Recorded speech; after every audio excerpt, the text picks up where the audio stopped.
Boa tarde, galera do nono ano, boa tarde, como é que vocês estão? Aqui o professor Aderaldo que vos fala, o professor de Geometria. Espero que vocês estejam muito bem. Um grande abraço a todos. Hoje daremos início, hoje é 11 de novembro, quarta-feira, daremos início a um novo assunto, um novo conteúdo dentro de Geometria. Vamos falar hoje sobre volumes. Volumes, no caso, o volume de um prisma e volume de um cilindro. É um assunto relativamente pequeno, então em 2 aulas a gente poderá concluir todo esse conteúdo, que não deixa de ser menos importante do que outros que nós já vimos durante esse ano, tudo por videoaula, né? A gente está vendo o conteúdo desse ano de 2020 todo por videoaula, por isso que eu peço a vocês que na medida do possível assistam os vídeos. Quem puder assistir os vídeos no celular, no computador, da forma que achar mais fácil, quem puder assistir, não deixe de assistir, para que não fique sem entender, ou pelo menos começar a entender o conteúdo que é dado. Então, como eu estava dizendo, hoje daremos início a um novo conteúdo, volumes, e estudaremos o volume de um prisma e o volume de um cilindro, em aulas separadas. Primeiro eu gostaria de explicar a vocês o que é um prisma. Bem, prisma é um sólido geométrico, certo? Primeiro que a gente calcula volume, quando se fala em volume, a gente calcula o volume de uma figura espacial. A figura espacial é aquela figura em que nós vemos 3 dimensões. A gente consegue ver essa figura fora do plano, ok? Então, figuras que são espaciais são figuras como os prismas e os cilindros, que nós vamos estudar a partir dessa aula. Como eu estava dizendo anteriormente, o que é um prisma? O prisma é um sólido geométrico onde nós temos duas bases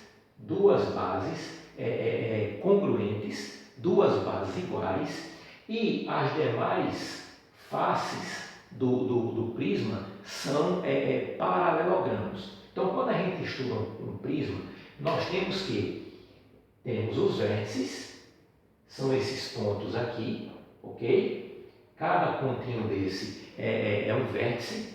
Essas linhas que unem um vértice ao outro são chamadas de arestas. Então, aqui eu tenho uma aresta, aqui eu tenho outra aresta, aqui eu tenho outra e assim por diante. Essas linhas que unem um vértice a outro vértice são as arestas. E as figuras formadas, por exemplo, essa aqui, as faces, melhor dizendo, as faces formadas no prisma, certo? Elas são paralelogramos. Então aqui, qual é o paralelogramo que forma essa face? Aqui eu tenho um retângulo, tá vendo? Essa face lateral é um retângulo, beleza? Aqui, ó, essa face da base é um quadrado. Então, essa figura que vocês estão vendo, esse prisma, é um prisma de base quadrada. É um prisma de base quadrada. As bases desse prisma são quadrados. Então, como eu estava dizendo, em todo prisma as bases são iguais. E as outras faces, o que rodeia o prisma, as faces laterais, são paralelogramos. No caso, podem ser retângulos, podem ser quadrados, podem ser trapézios e assim por diante. Vai depender do prisma que você está. Aliás, trapézio não. As faces laterais podem ser retângulos e quadrados, ok? Trapézio não, eu já estou entrando em outro departamento, ok? Desculpe, não pode ser trapézio, ok? A face lateral pode ser retângulo ou quadrado, ok, pessoal? Então, esse prisma aqui, por exemplo, que lembra muito uma caixa, está representando um prisma de base quadrada. Já esse prisma aqui, que nós estamos vendo, é um prisma de base, olha só, é um prisma de base triangular. Olha aí a base do prisma, é um triângulo aqui, ó. Aqui, ó, um triângulo, tá vendo? Então, nesse primeiro caso, o prisma tinha base quadrada, tem base quadrada. Nesse caso aqui, o prisma tem base triangular. E esse triângulo, a medida dele, a área dele, é igual à área desse triângulo aqui. E quem são as faces laterais? Se você observar direitinho, as faces laterais são retângulos. As faces laterais são retângulos. Já nesse terceiro caso aqui, pessoal, nós temos um prisma, certo? De base hexagonal. Nós temos um prisma de base hexagonal. O que é o hexágono? O hexágono é um polígono que tem 6 lados. Então, se você observar direitinho aqui, ó, olha só, a base desse prisma, certo? Estão em formato de hexágono. E as faces laterais são retângulos. Então, recapitulando, prismas são figuras, são sólidos geométricos que têm duas bases iguais, essas bases são polígonos iguais, e as faces laterais são paralelogramos, ou seja, podem ser retângulos ou quadrados. Ok, pessoal? Vamos dar uma pausa agora para a gente continuar com mais exemplos sobre esse assunto.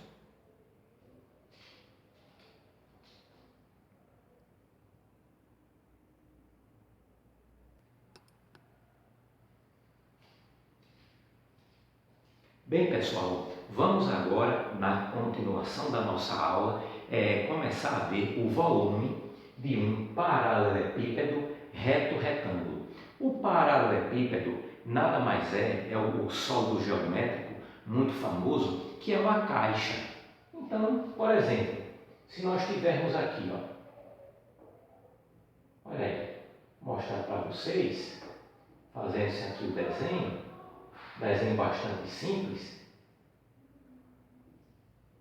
Olha aí.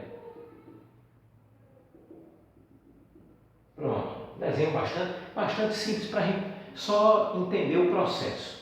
Então aqui eu tenho um paralelepípedo reto-retângulo. Um paralelepípedo reto-retângulo. Ou, para ficar mais fácil, eu tenho aqui um objeto na forma de uma caixa.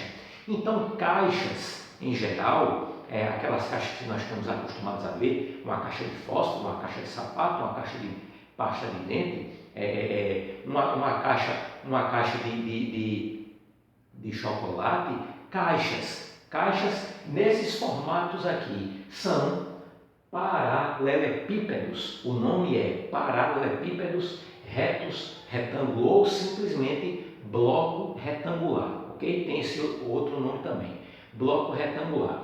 Como é que a gente chega no volume? O que é o volume? Volume é a quantidade de elemento que cabe dentro da caixa, dentro do prisma. Então aqui, para eu calcular o volume, eu uso esta fórmula. A vezes B vezes C. Então quem é A? A é o comprimento. É o comprimento da caixa.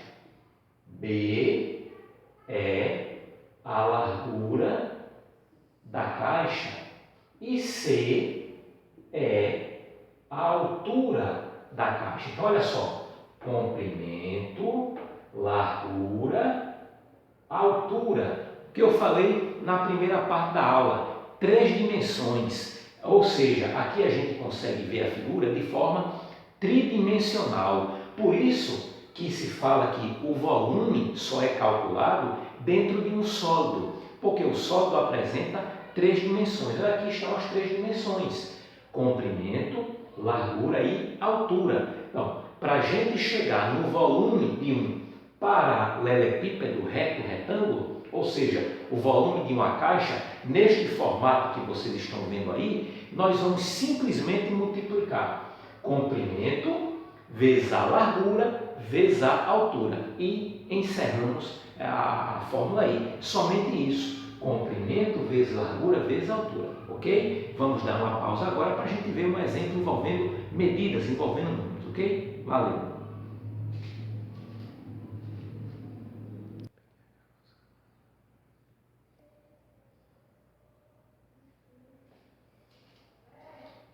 Bem, pessoal, vamos agora ver um exemplo envolvendo o volume. Vejamos o que diz a questão.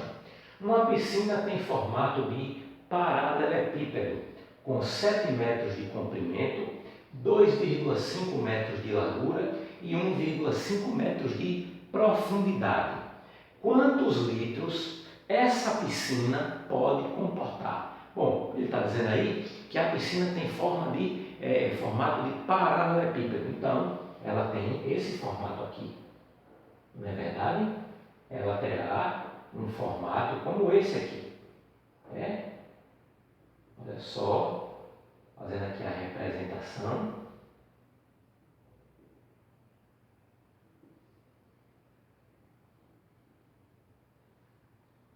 Pronto, aqui está. Então, em termos bastante simples, está aí o formato da piscina. Então, eu tenho aqui o comprimento, 7 metros.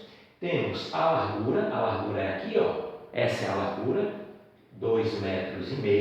E profundidade. A profundidade é isso aqui, ó. Porque as pessoas vão entrar na piscina para mergulhar, então vão perguntar qual a profundidade da piscina. Bem, a profundidade é isso aqui.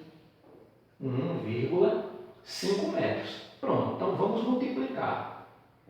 Comprimento vezes a largura vezes a profundidade, que corresponde, em termos simples, à altura vista de dentro para fora, né? Da piscina. 7 vezes 2,5 vezes 1,5. Vamos lá, fazendo a multiplicação aqui. 2,5 vezes 7, 35 vão 3, 14 mais 3, 17.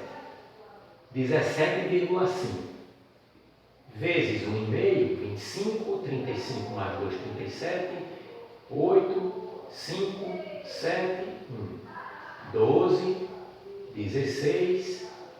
Aqui eu tenho duas casas, certo?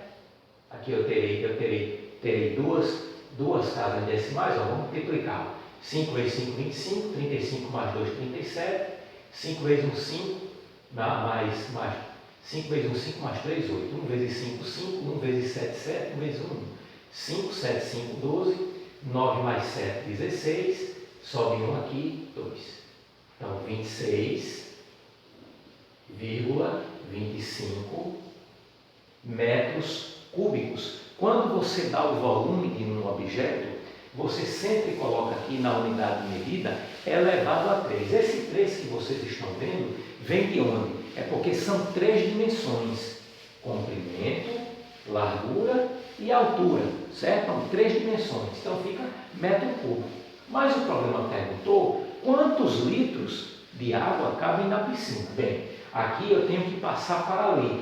É só você lembrar o seguinte: 1 metro cúbico de água corresponde a 1.000 litros, certo? 1 metro cúbico de água corresponde a 1.000 litros. Então você vai pegar 26,25 e multiplicar por 1.000.